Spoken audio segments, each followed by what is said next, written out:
नमस्ते और stockpulseDailyNews.com में आपका स्वागत है। कॉर्पोरेट जगत में टाटा कम्युनिकेशंस ने अपना पहला स्थिरता लिंक्ड लोन हासिल किया है, जिसकी राशि 250 मिलियन अमेरिकी डॉलर है। इस 5 वर्षीय लोन का समन्वय एंज, डीबीएस बैंक और एक्सपोर्ट डेवलपमेंट कनाडा द्वारा किया गया, जिसमें एंज लीड स्थिरता समन्वयक के रूप में और डीबीएस बैंक और ईडीसी संयुक्त स्थिरता समन्वयक के रूप में काम कर रहे थे। आइए इस मील के पत्थर के विवरण और महत्व पर गहराई से विचार करें। मुख्य हाइलाइट्स। अग्रणी स्थिरता प्रयास। पहला स्थिरता लिंक्ड लोन। ये लेन देन टाटा कम्युनिकेशंस के लिए अपने नए स्थापित स्थिरता लिंक्ड लोन ढांचे के तहत एक अग्रणी प्रयास को चिन्हित करता है। ये भारत के क्षेत्र में अपनी तरह का पहला है, जो कंपनी के वित्तपोषण को प्रमुख स्थिरता उद्देश्यों के साथ जोड़ता है। समन्वयक बैंक। एंज ने लीड स्थिरता समन्वयक के रूप में नेतृत्व किया, जबकि डीबीएस बैंक और ईडीसी ने संयुक्त स्थिरता समन्वयक के रूप में काम किया, जो टिकाऊ वित्तपोषण के लिए एक सहयोगी दृष्टिकोण को उजागर करता है। रूपरेखा और उद्देश्य। कार्बन उत्सर्जन में कमी के लक्ष्य। रूपरेखा का उद्देश्य टाटा कम्युनिकेशंस को महत्वाकांक्षी कार्बन उत्सर्जन में कमी के लक्ष्य प्राप्त करने में सहायता करना है, जो कंपनी की दीर्घकालिक स्थिरता रणनीति का अभिन्न अंग है। ब्याज दर मार्जिन समायोजन।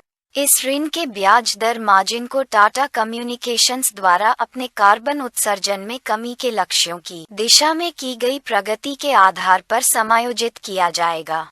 यह अभिनव दृष्टिकोण बैंकिंग सुविधाओं की लागत को विशिष्ट पर्यावरणीय मील के पत्थरों से जोड़ता है। विश्लेषण। रणनीतिक वित्तीय नवाचार। टाटा कम्युनिकेशंस ने वित्तीय तंत्र को पर्यावरणीय प्रदर्शन से जोड़कर उद्योग में एक महत्वपूर्ण मिसाल कायम की है। ये स्थिरता जुड़ा ऋण रूपरेखा न केवल वित्तीय संसाधन प्रदान करती है, बल्कि कंपनी को अपने स्थिरता लक्ष्यों को पूरा करने के लिए प्रोत्साहित भी करती है।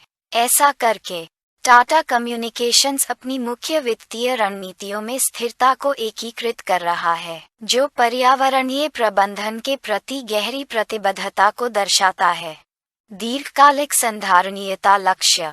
2035 तक शुद्ध शून्य उत्सर्जन। टाटा कम्युनिकेशंस ने 2035 तक अपने वैश्विक परिचालन में शुद्ध शून्य उत्सर्जन प्राप्त करने का दीर्घकालिक लक्ष्य निर्धारित किया है।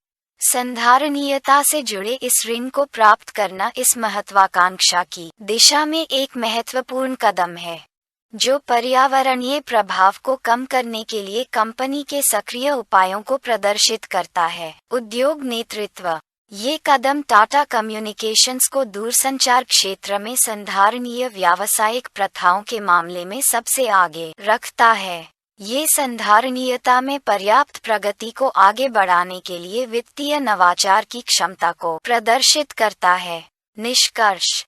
टाटा कम्युनिकेशंस द्वारा सुरक्षित 250 मिलियन अमेरिकी डॉलर का संधारणीयता से जुड़ा ऋण न केवल आवश्यक वित्तीय संसाधन प्रदान करता है, बल्कि पर्यावरणीय संधारणीयता के प्रति कंपनी के समर्पण को भी पुष्ट करता है। यह ऐतिहासिक लेनदेन उद्योग में एक नया मानक स्थापित करता है, जो दर्शाता है कि वित्तीय तंत्र किस तरह संधारणीय भविष्य की दिशा में महत्वपूर्ण प्रगति को बढ़ावा दे सकते हैं। टाटा कम्युनिकेशंस का रणनीतिक दृष्टिकोण अन्य कंपनियों के लिए एक मॉडल के रूप में कार्य करता है, जो अपनी वित्तीय और परिचालन रणनीतियों में संधारणीयता को एकीकृत करने का लक्ष्य रखते हैं। अभी के लिए बस इतना ही। इस और अन्य कहानियों पर अधिक अपडेट के लिए stockpulseDailyNews.com पर बने रहें।